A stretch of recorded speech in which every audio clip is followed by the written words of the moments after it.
السلام علیکم ورحمۃ اللہ تعالی وبرکاتہ۔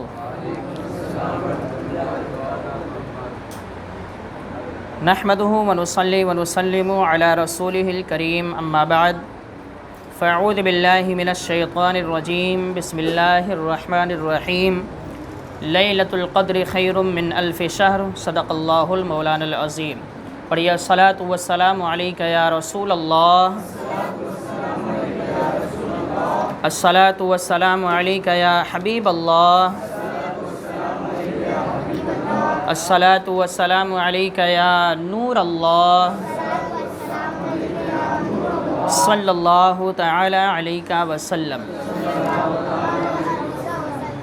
شب قدر کی فضیلت کے تعلق سے، اس کی پہچان کے تعلق سے، شب قدر ہم سے کیوں پوشیدہ رکھی گئی اس کے تعلق سے بہت ساری باتیں ہم نے آپ کے سامنے پیش کی ہے اور آپ نے اسے سنا بھی ہے۔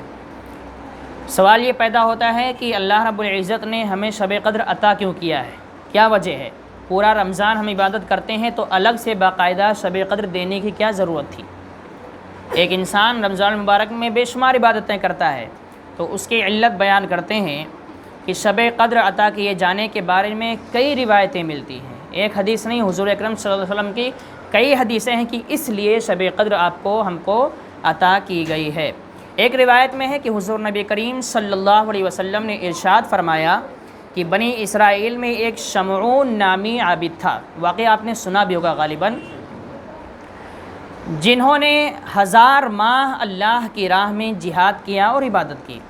اب 1000 مہینے اللہ کی راہ میں جہاد کرنا اور عبادت کرنا، اس سے بڑھ کر کوئی عبادت نہیں ہو سکتی ہے۔ لیکن اس پر صحابہ کرام کو تعجب ہو گیا کہ جب بنی اسرائیل کا ایک شخص 1000 مہینے عبادت کرتا ہے اور جہاد کرتا ہے تو ہم تو اس کے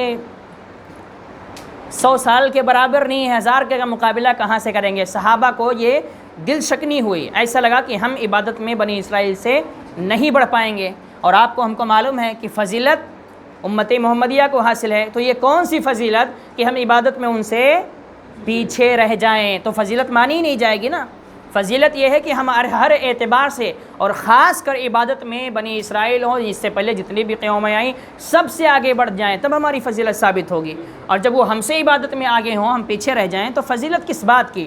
تو صحابہ کو تعجب ہوا کہ ایک طرف حضور نے فرمایا کہ ہم سب سے افضل ہیں، اور ایک طرف حضور فرما رہے ہیں کہ ایسا واقعہ ہو گیا ہے، تو پھر کیسے افضلیت ہماری، کیسے ہم مقابلہ کر سکیں گے؟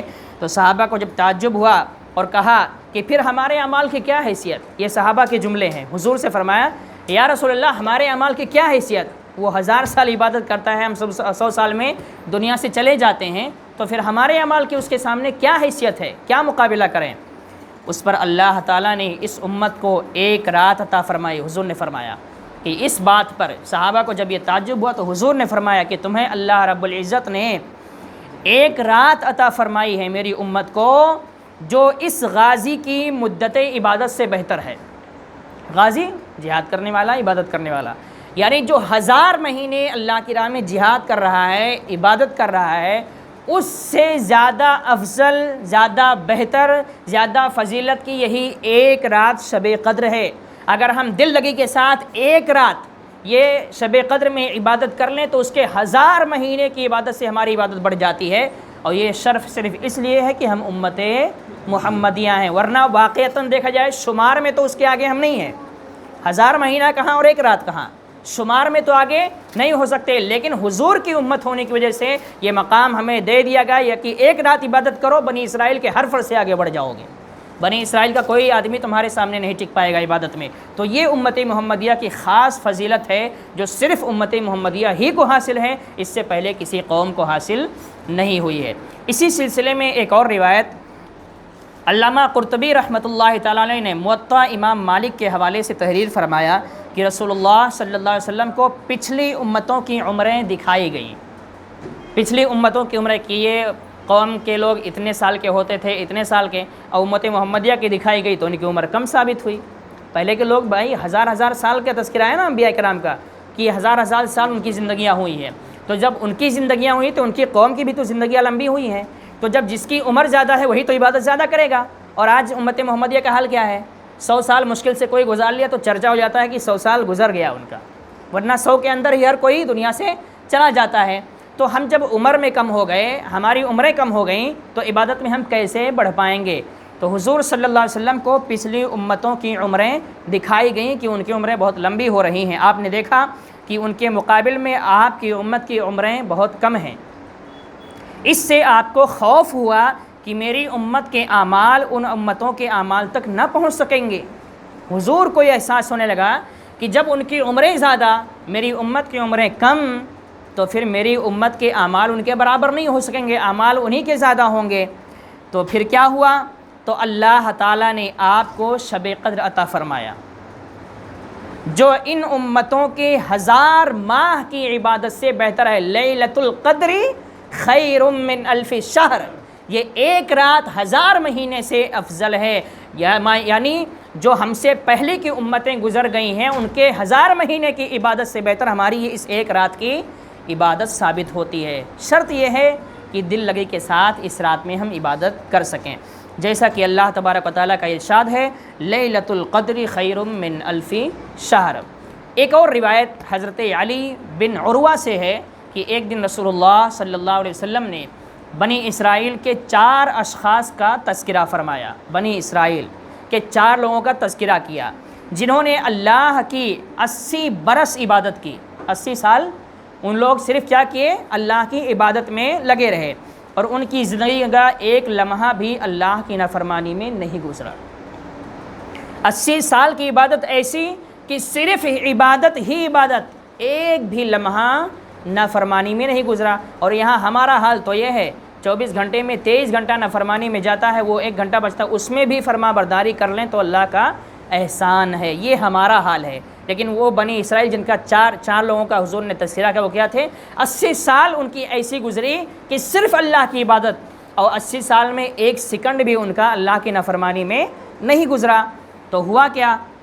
آپ نے ان 4 اشخاص میں حضرت ایوب، حضرت حزقیل، حضرت یوشع اور حضرت زکریا علیہ السلام کا ذکر فرمایا۔ یہ سب انبیاء ہیں۔ رسول اللہ صلی اللہ علیہ وسلم کے صحابہ کو سن کر یہ تعجب ہوا، تو جبریل امی علیہ السلام نازل ہوئے اور عرض کیا، اے محمد صلی اللہ علیہ وسلم، آپ کی امت کو ان لوگوں کی 80 سال کی عبادت سے تعجب ہو رہا ہے؟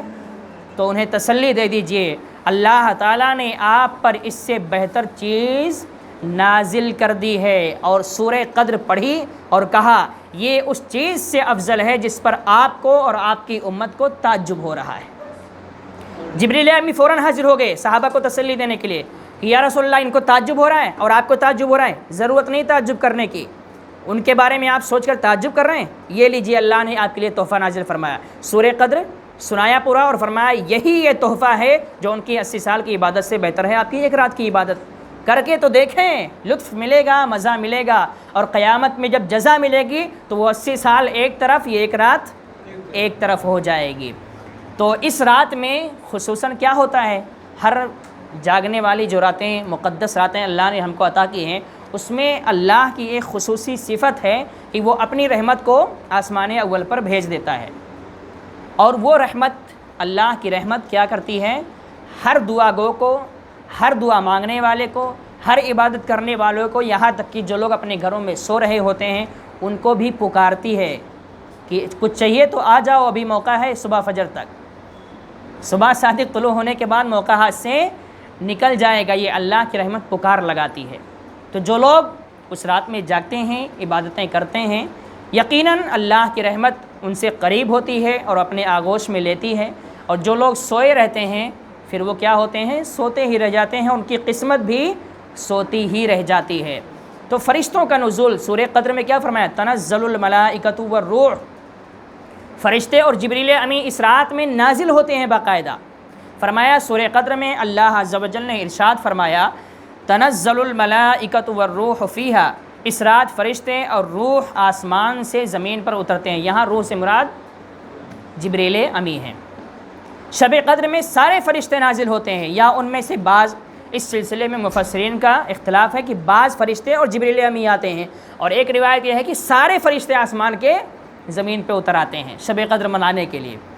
اچھا ٹھیک ہے، بعض کا یہ کہنا ہے کہ سارے فرشتے نازل ہوتے ہیں، اور بعض کا کہنا ہے کہ نہیں بھائی کچھ آتے ہیں، اب کچھ آسمان پر بھی اپنی ذمہ داریاں نبھاتے ہیں، اور بعض کا یہ کہنا ہے کہ حضرت جبریل علیہ السلام سدرۃ المنتہا کے سارے فرشتوں کے ساتھ آتے ہیں، صرف سدرۃ المنتہا کے فرشتے ہوتے ہیں اور جبریل امی ہوتے ہیں، باقی اور جو فرشتے جہاں جن کی ڈیوٹی لگی ہے وہ لگے ہی رہتے ہیں۔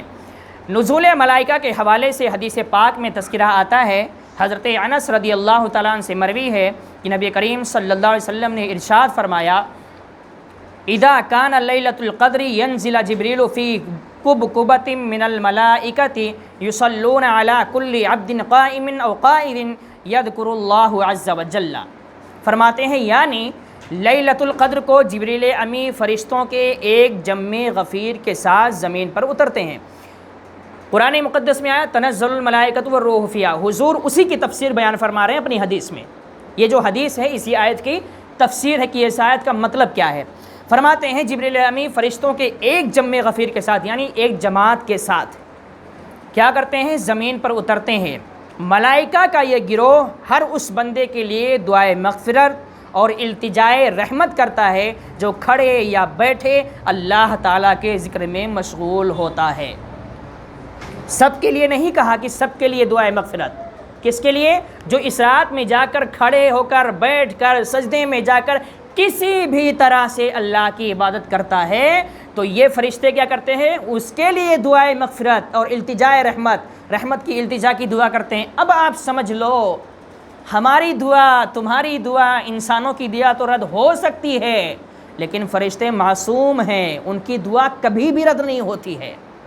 وہ جس امتی کے حق میں ہاتھ اٹھا دیں گے کہ اللہ اس کی مغفرت فرما، تو اللہ فرمائے گا مجھے بندے کو نہیں دیکھنا ہے، مجھے اپنے فرشتوں کو دیکھنا ہے کہ یہ ان کی زبان ہے، یہ دعا کر رہے ہیں، تو سمجھ لو کہ ہمارا اور آپ کا بیڑا پار ہے۔ لیکن شرط یہ ہے کہ اس رات میں جاگو تو صحیح، عبادت کرو تو صحیح، وہ فرشتے آئیں تو ہمیں دیکھ کر واپس نہ جائیں کہ جناب کھراٹے لے رہے ہیں، ایسا نہیں ہونا چاہیے۔ وہ فرشتے آئیں دیکھیں تو ہاں یہ اللہ کا بندہ ہے، اللہ کی عبادت میں لگا ہوا ہے، تو ہمیں اس کا فائدہ حاصل ہوتا ہے۔ اور ایک روایت اور بیان کر دوں، بات کو ختم کروں۔ ایک روایت ہے، حدیث شریف ہے کہ جب شب قدر آتی ہے تو حضرت سیدنا جبریل علیہ السلام کے ساتھ وہ فرشتے بھی اترتے ہیں جو سدرۃ المنتہا پر رہنے والے ہیں، اور وہ اپنے ساتھ 4 جھنڈے لاتے ہیں۔ بڑی مشہور حدیث ہے۔ ایک گنبد خضرا پر نصب کرتے ہیں، ایک بیت المقدس کی چھت پر، ایک مسجد حرام کی چھت پر نصب کرتے ہیں، اور ایک طور سینا، یہ سینہ پڑھتے ہیں لیکن حقیقت یہ لفظ ہے طور سینا ہے، وہ کے اوپر، اور ہر مومن مرد و عورت کے گھر پر تشریف لے جاتے ہیں، انہیں سلام کہتے ہیں، اور اس رحمت سے شرابی، قاطع رحم اور سود کھانے والے دھتکار دیے جاتے ہیں، محروم رہتے ہیں۔ یعنی فرشتے اتنا سب کچھ کرتے ہیں، جھنڈے لگا دیتے ہیں، ان کی ڈیوٹی ختم ہونے کے بعد وہ کیا کرتے ہیں، سب کے دروازے پر جاتے ہیں، سلام کرتے ہیں، دروازے پر کھڑے ہو کر گھر والوں کو سلام کرتے ہیں، اور دیکھتے ہیں گھر والے کر کیا رہے ہیں، عبادت میں لگے ہیں تو وہ ہاتھ اٹھاتے ہیں، مولا یہ عبادت میں لگے ہیں قبول فرما لے، اور دیتے ہیں کہ سو رہے ہیں تو فرشتے دروازے سے واپس چلے جاتے ہیں۔ اور وہ شخص عبادت گزار کون سب کے لیے یہ ہدایت ہے، سب کے لیے خوشخبری ہے کہ فرشتے دعا کرتے ہیں، لیکن کیا فرمایا، شرابی، بیوڑا جسے کہتے ہیں، بوتل چڑھانے والا، یہ کہیں کا نہیں ہوتا ہے بیچارہ، یہ ایک ہی رات نہیں، شب برات میں بھی آپ نے سنا ہوگا، اس میں بھی یہ بات یہ آتا ہے، یہ کہیں نہیں بچتا ہے، ہر جگہ ہر لسٹ میں آ جاتا ہے، بوتل چڑھانے والا ہر جگہ آتا ہے، چاہے جو رات ہو، حضور صلی اللہ علیہ وسلم نے اسے چھوڑا ہی نہیں، کیونکہ وہی سب سے خطرناک ہوتا ہے، معاشرے کے لیے بھی خطرناک ہوتا ہے۔ تو اور لسٹ بیان بھی کی جاتی ہے تو سب سے پہلا شرابی آتا ہے، بعد میں دوسرے لوگ، ماں کا نافرمان بعد میں آتا ہے، سود خور بعد میں آتا ہے، شرابی پہلے آ جاتا ہے، سمجھ رہے ہیں؟ تو کہتے ہیں شرابی، قاطع رحم۔ یہ حدیث کا یہ جملہ میں سمجھتا ہوں آج 95% مسلمانوں پہ سوٹت۔ قاطع رحم، تعلق توڑنے والا، مطلب یہ کہ آپس کے جو تعلقات ہیں، چاہے وہ رشتہ داروں سے ہیں، چاہے آس پڑوس سے ہوں، چاہے ہمارے اور آپ کے ہوں، اگر ہم بلا وجہ دشمنی کر کے بس سینہ پھلائے ہوئے ہیں کہ وہ نہیں آیا تو میں تھوڑی جھکنے والا ہوں اس کے سامنے، اس کی کیا اوقات کہ میں اس کے سامنے جھکوں، آئے گا سلام کرے گا تو جواب دے دیں گے، یہی کیا ہے، قاطع رحم۔ حضور فرماتے ہیں قاطع رحم اتنا خطرناک ہوتا ہے کہ شب قدر میں بھی وہ محروم رہتا ہے، کوئی فضیلت اس کو حاصل نہیں ہوتی ہے، چاہے اپنے رشتہ داروں سے رشتہ توڑے، 3 دن سے زیادہ کسی کو کسی سے بھی تعلقات توڑنے کی اجازت نہیں ہے، حرام ہے۔ اور آپ کو معلوم بھی ہونا چاہیے کہ اگر خدا نخواستہ اسی دشمنی کی حالت میں انتقال کر گئے اور قیامت تک فیصلہ جب تک سامنے والا ایک دوسرے کو معاف نہیں کرے گا جنت نہیں مل سکتی ہے۔ آج ہم دشمنیاں کیے ہوئے ہیں ہزاروں سے اور خدا نخواستہ اسی حالت میں انتقال کر گئے تو ہماری بخشش ہی نہیں ہوگی جب تک وہ لوگ ہمیں معاف نہیں کریں گے۔ یہ ہمارے لیے معمولی ہے نا۔ اور اچھا یہ سب ہوتا کیوں ہے؟ صرف بڑکپن اور تکبر کی وجہ سے۔ آدمی اگر جھکنا سیکھ جائے نا تو پھر یہ سارے جھگڑے ختم ہو جاتے ہیں، لیکن جھکنا کا ہر کسی کا سینہ پھولا ہی ہوتا ہے، دونوں پھلا لیتے ہیں تو بھائی جھکے گا کون؟ سر دونوں کا اٹھا ہوتا ہے تو جھکے گا کون؟ لیکن ہمیشہ یاد رکھنا چاہیے کہ اللہ کے رسول صلی اللہ علیہ وسلم کے اخلاق میں سے تواضع اور انکساری کو سب سے پہلے لایا جاتا ہے لسٹ میں، کہ حضور صلی اللہ علیہ وسلم متواضع تھے، منکسر المزاج تھے۔ متواضع مطلب چھوٹا ہو، بڑا ہو، کیسا ہو، لنگڑا ہو، لولا ہو، اندھا ہو، سب سے جھک کے بات کرتے اور پیار سے بات کرتے تھے۔ اور حضور کی یہ صفت تھی، کوئی گالی بھی دیتا تو دینے دو، مسکراتے تھے، اور اس کو گالی دینے والے کو حضور کی یہی صفت پسند آ جاتی اور وہ کلمہ پڑھ کے مسلمان ہو جاتا تھا۔ تو گالیاں کھا کر بھی مسکرانے والے حضور ہیں، اور ہم انہی کے ماننے والے ہیں کہ ایک گالی دے گا تو ہم 10 گالی دیں گے۔ ہوتا ہے یا نہیں ہوتا ہے؟ آج مقابلہ گالیوں سے ہو رہا ہے، وہ ایک گالی سامنے والا دے گا تو یہ 4-5 بھائی ہیں تو چاروں آ جائیں گے، شروع ہو جاؤ، دیکھا جائے گا۔ گالی میں مقابلہ ہم سے کوئی کر لے ایسا ہو ہی نہیں سکتا۔ پہلے کے مسلمانوں کی حالت یہ تھی کہ وہ نیکیوں میں مقابلہ کرتے تھے، اور آج ہماری حالت یہ ہے کہ ہم برائیوں میں مقابلہ کر رہے ہیں، معاذ اللہ رب العالمین۔ تو یہ سب باتیں جو ہوتی ہیں وہ ہمارے لیے بڑی اہم ہوتی ہیں۔ اور پھر تیسرے نمبر پہ کہا گیا سود کھانے والا بھی بیچارہ یہ بھی محروم ہی رہ جاتا ہے، ہر جگہ محروم رہتا ہے، اور یہ اکیلا نہیں محروم ہوتا، یہ پورے خاندان کو لے کے ڈوبتا ہے۔ شرابی صرف اپنے آپ کو ڈبوتا ہے، سمجھ رہے نا، قاطع رحم صرف اپنے آپ کو ڈبوتا ہے، لیکن سود کھانے والا اپنے بال بچوں، بیوی بچوں سب کو لے کے ڈوب جاتا ہے۔ کیوں؟ ظاہر سی بات ہے، کمائے گا جو کھلائے گا وہی۔ اب جو کما رہا ہے، سود کا کاروبار ہے، تو بچے وہی کھا رہے ہیں، بیوی وہی کھا رہی ہے، سب وہی کھا رہے ہیں، اور بچے بڑے ہو رہے ہیں تو دل مردہ ہے پہلے سے۔ جب دل مردہ ہے تو نہ نماز کا شوق پیدا ہوگا، نہ تلاوت کا شوق پیدا، کسی عبادت کا شوق۔ جب دل صاف ہوتا ہے تبھی جا کے عبادت کا شوق پیدا ہوتا ہے۔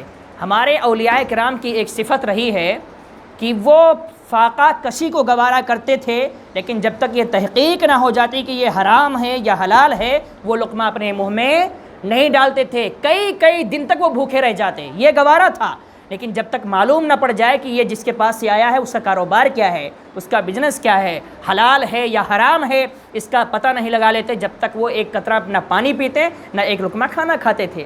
اور نتیجہ کیا تھا کہ جب ان کا دل ہمیشہ زندہ رہتا تھا تو اللہ انہیں ہمیشہ ان کی دعاؤں کو قبول کرتا تھا۔ اور آج ہمارے دل ہمیشہ مردہ ہیں، ہم جو کھا رہے ہیں پتہ ہی نہیں کون کہاں سے لا کے دے رہا ہے، کون کہاں سے اور آج اپنی کمائی تو چھوڑو، مساجد اور مدارس کے جو پیسے ہیں وہ بھی محفوظ نہیں ہیں، چندے آ رہے ہیں، کہاں سے آ رہے ہیں، کون کیسا کما کے لا رہے ہیں۔ یہی وجہ ہے کہ آج کے جو مولانا بیچارے فارغ ہوتے ہیں ان کے اندر بھی وہ اثر نہیں پایا جاتا جو پہلے والوں کے اندر پایا جاتا۔ کیوں؟ کیونکہ وہ زکوٰۃ کھاتے تو ہیں لیکن وہ زکوٰۃ بھی حرام ہے یا حلال ہے، پتہ نہیں کیسا ہے، اس کی تعین نہیں رہتی ہے۔ تو غذا ایک ایسی چیز ہے نا جو انسان کے دل کو بدلتی ہے۔ اگر غذا حلال ہے تو پھر انسان کا دل ہمیشہ زندہ رہتا ہے۔ کون کہتا ہے کہ مومن مر گئے، قید سے چھوٹے وہ اپنے گھر گئے؟ مومن کبھی مرتا ہی نہیں ہے، مرتا بھی ہے تو وہ جنت میں جاتا ہے۔ مرتا وہ ہے جس کا دل مردہ ہو، وہ زمین میں اپنے کار میں بیٹھا ہوا ہے تو بھی مردہ ہے، گھر میں بیٹھا ہوا ہے تو بھی مردہ ہے، آفس میں بیٹھا ہوا ہے تو بھی مردہ ہے، کیونکہ اس کا دل مردہ ہے۔ اور ایک مومن جب مر جاتا ہے تو اس کا دل زندہ رہتا ہے، تو دنیا سے جاتا بھی ہے تو کہتے ہیں کون کہتا ہے کہ مومن مر گئے؟ نہیں، قید سے چھوٹے ہیں وہ اپنے گھر گئے ہیں، وہ جیل میں تھے بیچارے، اب تو اپنے اس لیے گھر چلے گئے، ان کو مردہ نہ کہو۔ یہ ہے مومن کی پہچان۔ لیکن اس کے لیے شرط یہ ہے کہ سود میں سے مراد صرف بیاض نہیں ہے، ہر وہ حرام کاروبار جس سے حرام پیسہ، حرام روزی آتی ہے، اس سے بچنا ہر مسلمان کے لیے فرض عین ہے، فرض عین ہے، فرض عین ہے۔ اگر ایک لقمہ کھایا، ایک لقمہ صرف، تو 40 دن تک سب کچھ برباد۔ 40 دن میں 40 حج بھی کر لے گا نا، حالانکہ ہوتا تو نہیں ہے، 40 دن میں 40 حج ہوگا کیا؟ نہیں ہوگا نا، سال میں ایک ہی حج ہوتا ہے۔ 40 دن میں 40 نہیں 80 عمرے کر لے، وہ کر لے، لیکن ایک لقمہ حرام کھا کے نکلا ہو یہاں سے تو وہ سارے عمرے اس کے منہ پہ مار دیے جائیں گے۔ کیوں؟ خدا کا فیصلہ ہے، ایک لقمہ کھاؤ گے تو 40 دن تک اس کا اثر رہتا ہے تمہارے سینے پر، تمہارے دل پر اس کا اثر 40 دن تک، جب تک وہ اثر باقی ہے جب تک میں قبول نہیں کروں گا۔ جب وہ اثر ختم ہوگا تب فیصلہ کروں گا کہ تو کیا کھا رہا ہے، اب بھی حلال ہی ہے یا حرام ہے۔ اگر پھر حرام کھا لیا تو پھر 40 دن تک جا، برباد ہے تو۔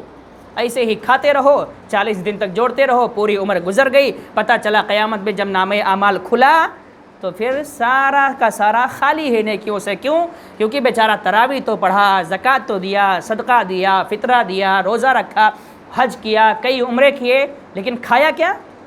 حرام کھایا۔ تو جب حرام کھایا تو یہ سب بیکار ہو گیا، اور نامہ اعمال جب قیامت کے دن کھلے گا تو سوچے گا میں نے تو بہت کچھ کیا ہے، یہ سب خالی کیوں ہے؟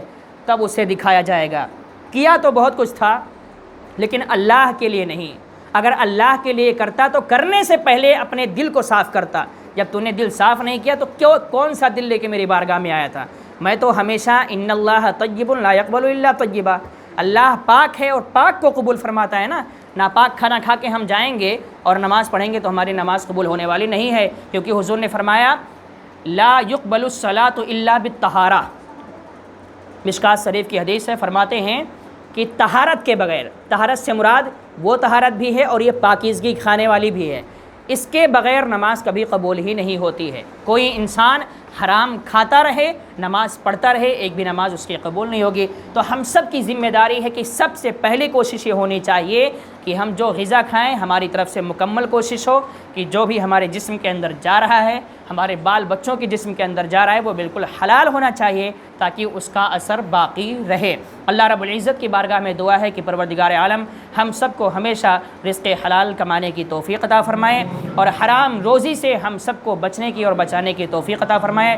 ہمیشہ قرآن و سنت کے مطابق ہم سب کو زندگی بسر کرنے کی توفیق عطا فرمائے۔ وما علینا الا البلاغ۔ السلام علیکم ورحمۃ اللہ وبرکاتہ۔